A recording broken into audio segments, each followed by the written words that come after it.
ગામ પટેલ અને ગલા શેઠ સાથેની ઘટના। ભેંસ ગામણી હતી ત્યારથી જ ગલા શેઠે અગરણિયાત વહુની જેમ એની ચાકરી કરવા માંડી હતી। શેઠને તો ઘરના જ ખેતરવાડી રહ્યા એટલે ઘાસ કે નિરણ પોળાની તો ખેંચ જ ન હોય, પણ ઓછામાં પૂરું ખેડૂસાય વ્યાપારી ધંધો હોવાથી કપાસિયાની કમી ન હતી। વળી ગલા શેઠને મૂળથી જ ઢોર ઢાખર ઉપર બહુ ભાવ। આ ભેંસને તો એમણે હથેળી ઉપર રાખી હતી, પણ જ્યારે ભેંસ વિયાણી અને પાડીની આશા હતી ત્યારે પાડો આવ્યો ત્યારે ગલા શેઠ સિવાયના માણસો નિરાશ થયા। શેઠની ઘડી પર લાગ્યું તો ખરું કે આ તો દવરામણનો 1.25 રૂપિયો પણ માથે પડ્યો, પણ શેઠ ગમે તેવા તોય મોટા માણસ અને એમના મન પણ મોટા, એટલે પાડીને બદલે પાડો આવતા એમણે બહુ વિસામણ ન અનુભવી। ગામ લોકોએ તો માંડી મેલ્યું હતું કે આ વણ માંગ્યા અણગમતા પાડાને શેઠ પાંજરાપોળ ભેગો કરી દેશે। પણ વાણિયા માણસની વાત થાય ગમે તેવી તોય ધર્મી જાત રહી। ગલા શેઠ તો કહે પાડાને મારે પાંજરાપોળ ને ખીલે નથી બાંધવો, ભલે મારી કોડમાં જ 2 કોળે રાડા ચાવે, સૌ પોતાનું લખાવીને જ આવે છે। કીડીને કણ અને હાથીને મણ દેવાવાળો આ પાડાના પેટનું મને દઈ રહેશે। પાડો તો લીલાછમ રાડા ને માથે બાંગરું બોગરું સાસ પીને વર્ષની આખરે તો ક્યાંય વધી ગયો, તોય શેઠે કીધું કે મારે એને પાંજરાપોળ નથી મોકલવું, એમાં અમારા ઘરની આબરૂશી, ભલે મારા વાડામાં ભારો સાંઠા બગાડે, અમને ભગવાન દઈ રહે છે, પણ ન દૂજણિયા ઢોરનું પાટું ખમી ખમીને કેટલા દી ખમાય। પાડો તો મોટો થતો ગયો તેમ તેમ એનો આહાર પણ વધતો ગયો। સાંજ સવાર 4 કોળી રાડા પણ હવે એને ઓછા પડવા લાગ્યા। તુરત શેઠની આંખ ઉઘડી। એક સવારે પાડાને પાંજરાપોળ મૂકવા જવા સારું ગલા શેઠ પાદર થઈને નીકળ્યા। હવે લખુડો ગોવાળ પણ એક ખડાયાને ડચકારતો પડખેથી પસાર થયો। ખડાયું હજી હતું તો નાનકડું, પણ જોયું હોય તો પેલા વેતરવાળી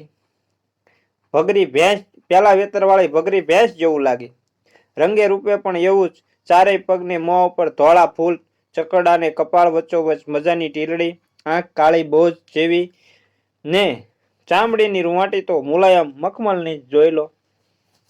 દિલ આખું જાણે કે રૂના પોલથી જ ભર્યું છે ને હાડકું તો ક્યાંય વાપર્યું જ નથી, એવું પોચું ગાભા જેવું।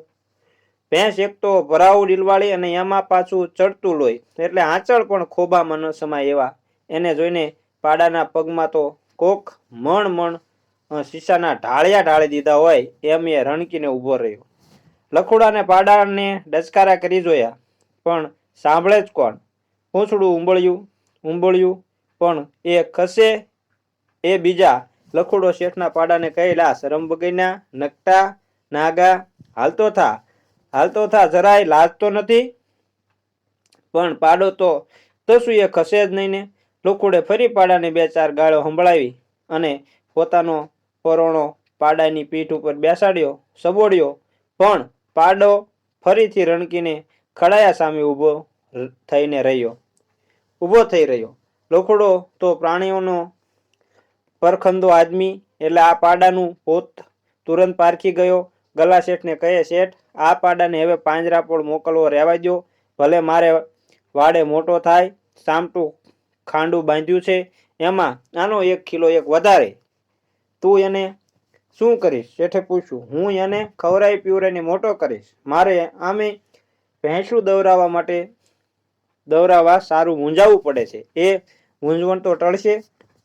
આજે ઠીક જોગાજોગ ચડી ગયો બાપલા। શેઠે તો તરત દાન અને મહાપુણ કરીને જા તું કમાઈ ખા કહેતા પાડો લખુડાને આપી દીધો। કમાઈની તો કોને ખબર છે, કેદી મોટો થાય ને ગામ એની પાસે ભેંસું દવરાવે ને મને રૂપિયો રોડો મળતો થાય। પણ હમણાં તો મારે હાથની કાતરિયું વાળા મોંઘા રાડા ને નિરવાના જ ને। ગલા શેઠને એક કાંકરે 2 પક્ષી મારવાનું પુણ્ય મળતું હતું. આમેય પાડાને પાંજરાપોળમાં મૂકવા તો બહાર કાઢ્યો હતો. લકુડા ગોવાળને આપવાથી એ ગામમાં પોતાની જ નજર આગળ રહેતો હતો.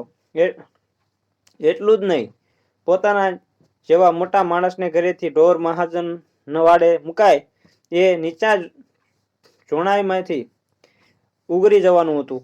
પણ પોતાની એ મિલકતમાંથી જતે દિવસે લકુડો દવરામણનો ધંધો કરીને માલેતુજાર બની જાય એ વસ્તુ ગલાશેઠને વ્યાપાર ગળા માટે ગળવી મુશ્કેલ હતી. તેમણે તુરંત પાડાના વેચાણ માટે કિંમત આંકવા માંડી. દવરામણના પૈસા આવે તેમાંથી મને કેટલું જડે? લખુડો વેપારી નહોતો, એને એક કળાની ગતાગમ પણ નહોતી. એણે તો સીધો ને સટ જવાબ આપ્યો, દવરામણના અડધા ફદિયા તમારા અને બાકી અડધા મારા. પછી શેઠ સોદો કબૂલ રાખ્યો. લખુડો ઢોર ઢાખરનો હોશિયાર પારખું રહ્યો એટલે ગલાશેઠના પાડાના લખણ વર્તી ગયો. એણે તો પાડાને સારી પેઠે ખવરાઈ પીવરાઈને હાંડ જેવો કરવા માંડ્યો. પોતાને બાળપણથી જ ઢોર ઉપર અનગળ પ્રેમ હતો. બાપીકા 60 ભેંસકા ખાડા વચ્ચે જ પોતે નાનેથી મોટો થયો હતો. પશુઓને તે પોતાના આપ્તજનો ગણતો. એમાં ગયે વર્ષે પોતાને જુવાન જોત દીકરો રાણો 2 દિવસના ઉલટી ઝાડામાં ફટાક્યાની જેમ ફૂટી ગયો. ત્યારથી એનું દિલ ભાંગી ગયું હતું. જ્યારથી ગલાશેઠના પાડો આંગણે બાંધ્યો ત્યારથી લખુડાને એમાં પોતાના પુત્ર રાણાનો અણસાર કળાતો હતો. એક દિવસ નિરણપોળો કરી રહ્યો પછી એને કાળી ભંબર રૂવાટી ભરેલ છાતીવાળો રાણો સાંભળી આવ્યો અને એનું કઠણ હજુ પણ હાથ ન રહી શક્યું. આજે એ જીવતો હોત તો મને ઘટપણમાં રોટલો કામી દેત ને. પણ માથે વીટેલ પનિયાના છેડાવતી આંખ લૂછીને વિચાર્યું, કાંઈ નહીં, આ સામે ખીલીલે બાંધેલો ઈ મારો રાણો જ છે ને. કાલ સવારે વધીને મોટો થઈને ભેંસું દવા માંડશે તઈ તો મૂળાના પતિકા જેવા કલદારથી મારો ખોબો ભરી દેશે. અને તે ઘડી જ લખુડાએ શેઠના પાડાનું નામ રાણો પાડી દીધું. રાણો તો લખુડાના હાથની ચાકરી પામતા કોઈ લક્ષાધિપતિ ઘેર 7 કોઈટનો દીકરો ઉછરે એમ ઉછરવા લાગ્યો. દિવસને જાતા કાંઈ વાર લાગે. થોડાક મહિનામાં તો રાણો જુવાનીમાં આવી ગયો. માનો આખો સીન બદલાઈ ગયો. આંખોમાં નવી ચમક આવી ગઈ. અંગે અંગ ફાટવા લાગ્યું. લખુડાના અનુભવી કાન રાણાનો નવો રણકો વર્તી ગયા. બીજે દિવસે લખુડો બાવળની ગાંઠ કાપી આવ્યો ને સુતાર પાસે જઈને થાંભલા જેવડો જાડો અને ભોંયમાં હાથ એક સમાય એવો મજબૂત ખીલો ઘડાવ્યો. રાણાને હવે પછી એ ખીલે બાંધવા માંડ્યો. પણ અંતે તો રાણો ગલાશેઠની ભેંસને પેટે એક કાઠી આપાના ઘરાવ પાડાના દવરામણથી અવતર્યો હતો. એની દાઢમાં શેઠની કોઠીના કણ ભર્યા હતા. એનામાં સંસ્કાર પણ શેઠના જ હતા. નાનપણમાં જ શેઠના ઘરના કપાસિયા, રાડા, અડદ, મગ, કોરમાં અને માખણ હોતી છાશ પીને મોટો થયો હતો. એમાં વળી લખુડા જેવા ગોવાળ બાપની ચાકરી પામ્યો. પછી કાંઈ બાકી રહે ખરું? એક દિવસ લખુડાએ અડદનું કોરમું ભરડી ગયો અને રાત પડી ન પડી ત્યાં તો ઘેરા ઘૂંટેલા અવાજે રણકવા માંડ્યો. લખુડો ખાટલામાં સૂતો હતો ત્યાંથી સફાળો ઉઠીને રાણા પાસે ગયો અને નવો ખાંડેલો બાવળિયો ખીલો હલબલાવી જોયો. પણ એ ચસ ન દીધો. ત્યારે એને નિરાત વળી. રાણાની ડોકમાં પહેરાવી સાંકળમાં એક કડી ઊંચી ચડાવીને લખુડો બીતો બીતો જઈને ખાટલામાં પડ્યો. મધરાતે લખુડો ફરી જાગી ગયો. રાણાનો આવો જોરદાર રણકો તો એને પોતાના આવડા લાંબા આયખામાં કોઈ દિવસ સાંભળ્યો ન હતો. ડાંગ કે પછેડી કાંઈ પણ ભેગું લીધા વિના એ દોડતોકને જોવા ગયો તો ખીલે રાણો નહોતો, પણ નવો નકોર ખીલોય મૂળમાંથી ઉખડી ગયેલો જોયો. ટોલ્લે પડેલ મેરાયાની વાટ ઊંચી ચડાવીને અડખે પડખે નજર કરી તો સામે ખૂણે બાંધેલ એક વાડામાં એક ખડાયાના વાંસ હારે રાણો પોતાનો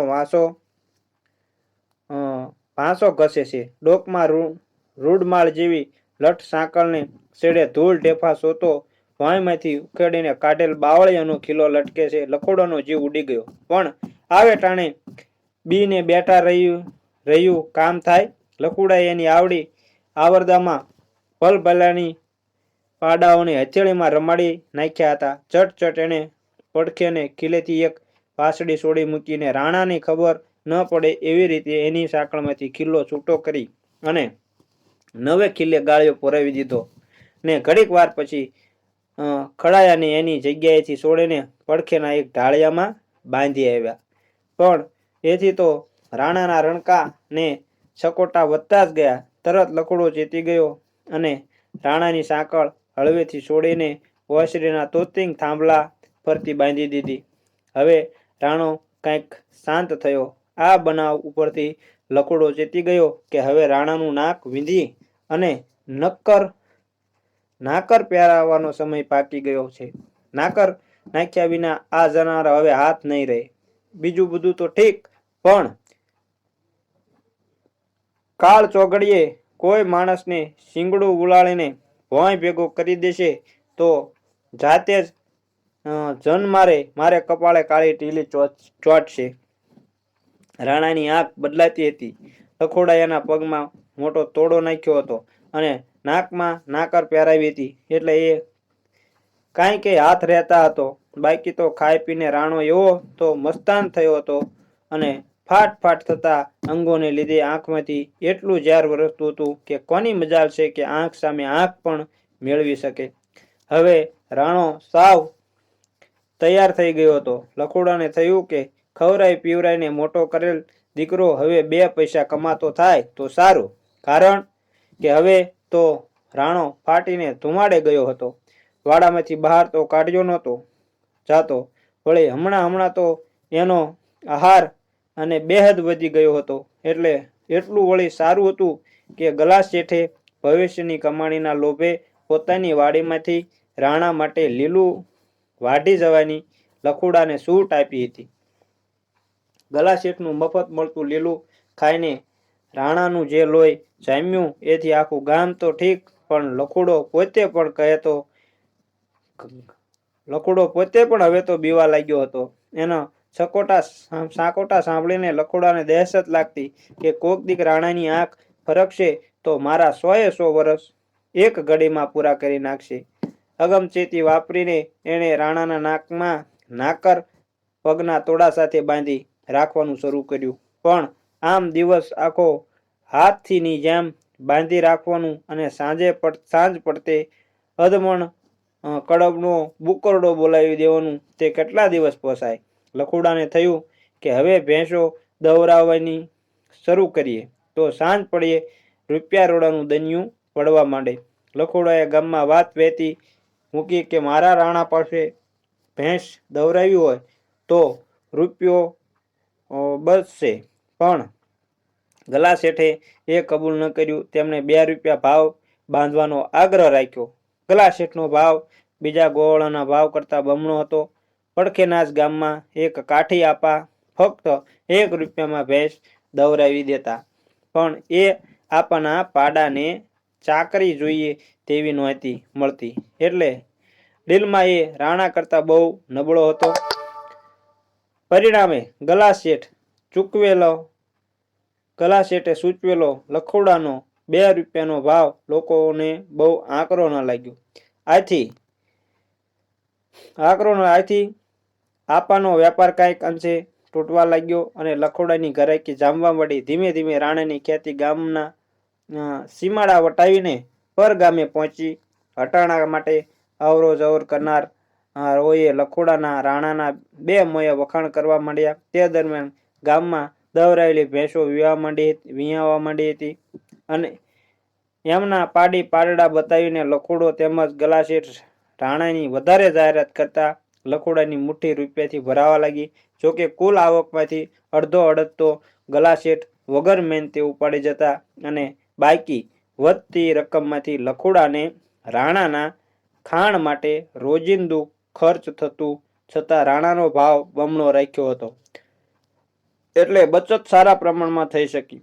5-1 રૂપિયા ભેગા થયા એટલે લખુડાએ વાડામાં ગયે ચોમાસે પડી ગયેલી વંડી ફરી ચણી લીધી. વરસાદ પાણી ટાણે નિરણપૂળો ભરવા માટે આટલા દિવસ મૂંઝાવું પડતું હતું તે હવે ફળિયામાં એક ખૂણે કાચું ચણતર કરીને માથે સાંઈ દીધી.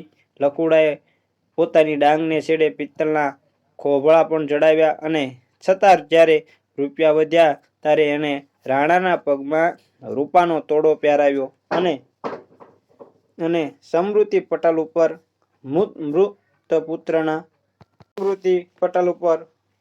મૃત પુત્રના ચિત્રની રહી રેખાઓ સાથે આ નવા પુત્રની રેખાકૃતિની ઘડ બેસાડી માંડી. લખુડાની આ આબાદી ગલાશેઠ જીરવી ન શક્યા.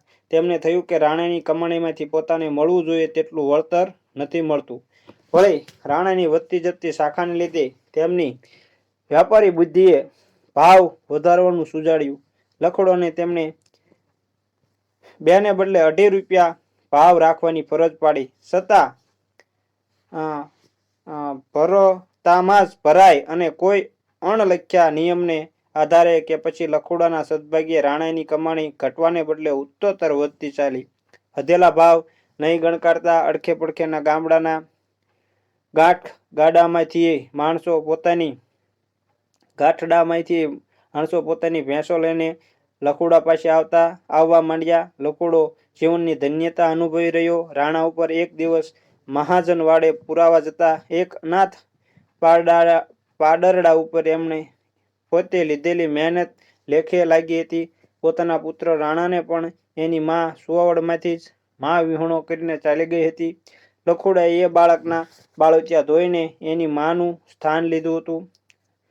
ન માયા છોકરાને પોતે 20 વર્ષનો જવાન જોધ બનાવ્યો, પણ અદેખું કોગળિયું એની જુવાની ન સાખી શક્યું. લખુડાના પિતૃ વાત્સલ્યની અભંગ ધારા નીચે પુત્રની જગ્યાએ આ પ્રાણી આવીને ઊભું અને આંખ ઉઘાડતા વારમાં તો એણે પુત્રની ખોટ વિચારે પાડી દીધી. આજે આ કમાઉ દીકરાએ એને 5 પૈસાનો ધણી બનાવ્યો હતો અને જાતી જિંદગીએ સુખનો રોટલો અપાવ્યો હતો. તે દિવસે સનાળીના ગામ પટેલ પંડેજ પોતાની ભગરી ભેંસ લઈને રાણા પાસે દવરાવા આવ્યા. ત્યારે લખુડાના હર્ષનો પાર ન રહ્યો. ગલાશેઠને ખબર પડી ત્યારે એમણે પણ આનંદ થયો, પણ તેમનો આનંદ લખુડાના આનંદથી જુદી જાતનો હતો. તેમને થયું કે ગામના પટેલ જેવા ખમતીધર માણસ પાસેથી પાવલું 8 આના વધારે મળે તો સારું. પટેલ તેમની ભેંસ સાથે પાદરની એક હોટલ પાસે ઊભા હતા. તેમણે લખુડાને કહેવરાવ્યું એટલે તે લખુડો તો રાણાને દોરતો કોઈ શહેનશાહી મલપથી ચાલે આવ્યો.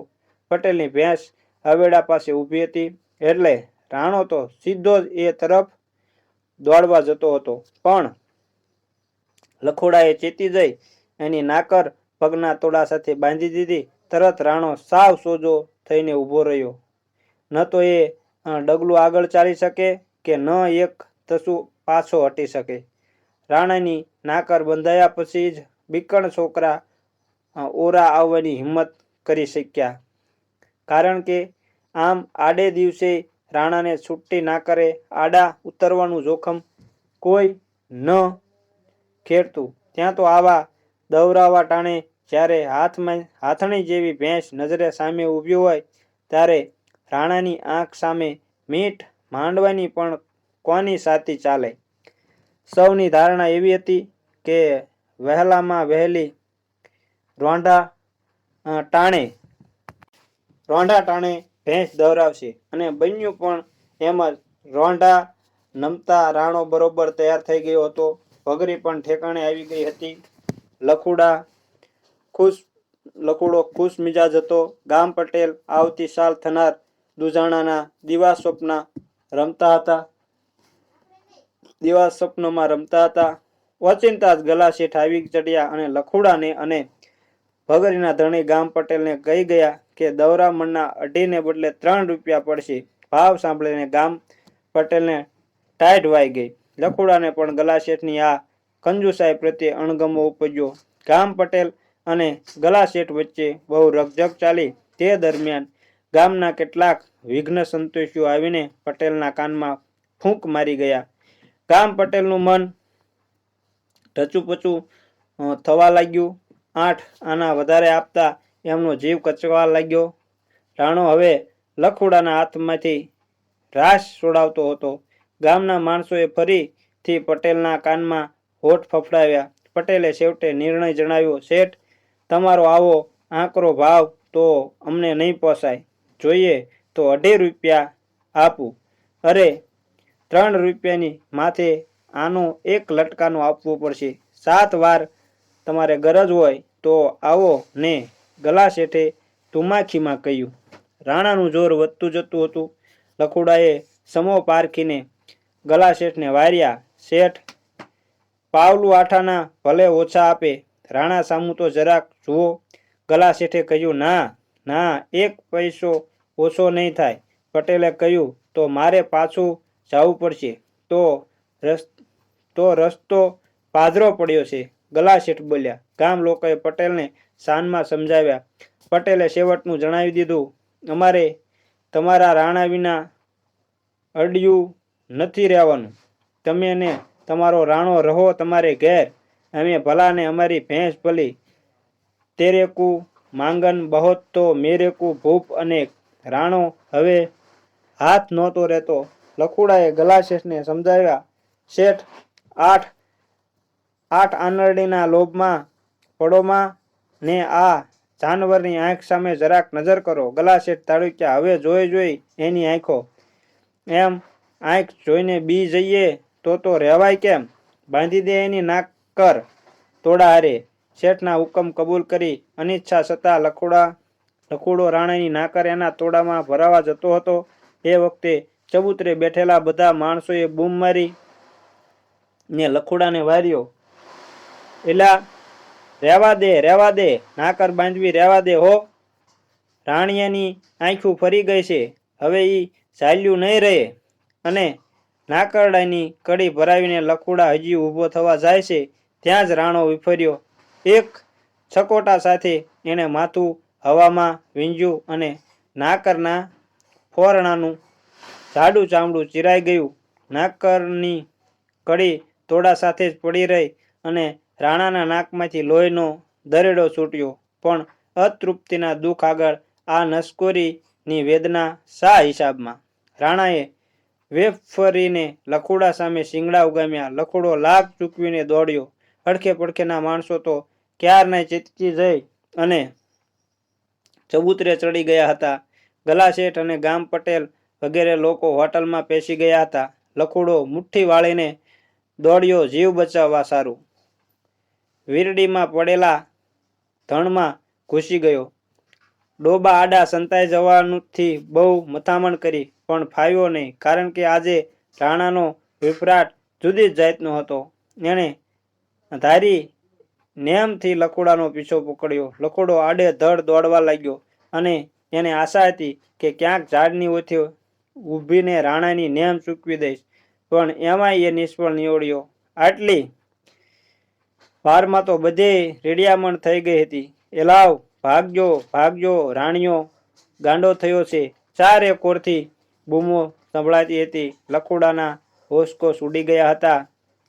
આગે ડોબા ચારતા છોકરાઓને રાણાએ જ્યાં ત્યાં શિંગડા ઘસતો ને સાકોટા નાખતો દોડતો જોયો એટલે સૌ ચપોચપ પીપળા ઉપર ચડી ગયા. પણ કમ ભાગ્ય લખુડાને તો એવું કોઈ ઝાડ ઝાંખરું પણ વેંતમાં નહોતું આવતું. એની મતિ મૂંઝાણી હતી.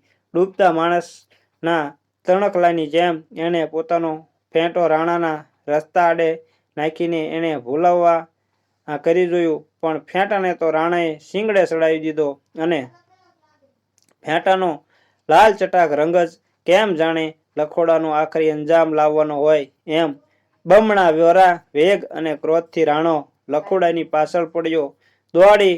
દોડીને લખોડાને હાંફ ચડ્યો હતો. મોઢે જાણે લોટ ઉઠતો હતો. જીભ સુકાતી હતી, ગળે શોષ પડતા હતા, છાતી ધડ ધડક ધડક ધબકારા મારતી હતી, પેટમાં જાણે કે લાય લાગી હતી, કપાળ ઉપર પરસેવાના મોતિયા બાજ્યા હતા. આવી પરિસ્થિતિમાં એ રાણાથી સટકવા આડેધડ દોડતો ગયો. હવે લખુડો થાક્યો હતો. આજે ફરી બેઠેલા રાણા મને નહીં જ મૂકે, રાણો મને નહીં જ મૂકે એવી ખાતરી થતા ટાંટિયા ભાંગી ગયા. ચારે કોઈ નજર ફેરવી પણ ક્યાંય ઓત ચડે એવું ન લાગ્યું. ભાંગલે હૃદયે પણ એ દોડ્યો જતો હતો, છતાં એ હવે આવી રહ્યો હતો. હવે બહુ જાજુ દોડાયું એમ લાગતું નહોતું. ભવિષ્યમાં દૂર દૂર પણ ઉગરવાનો આરો દેખાતો ન હોય તો પછી માણસની ક્યાં સુધી હૈયારી રહી શકે. લખુડાએ ફાટી આંખે પાછળ જોયું. રાણો હવે બહુ છેટો નહોતો. લોહી લુહાણ નાસકોરી અને શિંગડામાં હીરા ઘણાના ફેંટો ફરકાવતો એ છંછેડાયેલ નાગણીની જેમ નજીક ને નજીક ઉડતો આવતો હતો. લખુડાની દિશાઓ નહોતી સૂતી. કાળ ને અને પોતાને હાથ વેચ છેટું છે એ હકીકતનું ભાન થતા એના ગુડા ભાંગી ગયા અને બાજુ પર ઉભેલ આવળના ઝુંડ આડે સંતાવાથી પોતે રાણાની નજર ચૂકવી શકશે એવી ગુણકારીથી આવળ આડે ઢગલો થઈને પડી ગયો. પણ રાણાની કાળઝાળ આંખોમાંથી લખુડો પોતાને બચાવી નહીં તો શક્યો. ઢગલો થઈને પડ્યા પછી હાંફની ધમણ સહેજ ધીમી પડે એ પહેલા જ પાંસળાની કચડાટી બોલાવતો રાણાનો એક પગ લખુડાના પાંસળા પર પડ્યો અને બીજા ક્ષણે લોહી માંસ સાથે ભળી ગયેલ એ હાડકાના ભંગાર ટુકડાઓમાં ભાલા જેવું એક અણિયાળું શીંગડું ભોંકાયું અને એક જોરદાર ઝાટકા સાથે સૂતરની આંટલી બહાર આવતી રહે એમ આંતરડાનું આખું ઝાડું બહાર ખેંચાઈ આવ્યું. આવળના એ ખાબોચિયામાં લખુડાના ઊના લોહીનું જ પોડું ભરાણું. એમાં રાણાને ખદખદતો પેશાબ કરીને બધું હમથલ કરી નાખ્યું. મિત્રો, આમ આ વાર્તા પૂરી થાય છે. અમારી ચેનલને લાઇક, શેર અને સબસ્ક્રાઈબ જરૂર કરજો. જય માતાજી મિત્રો.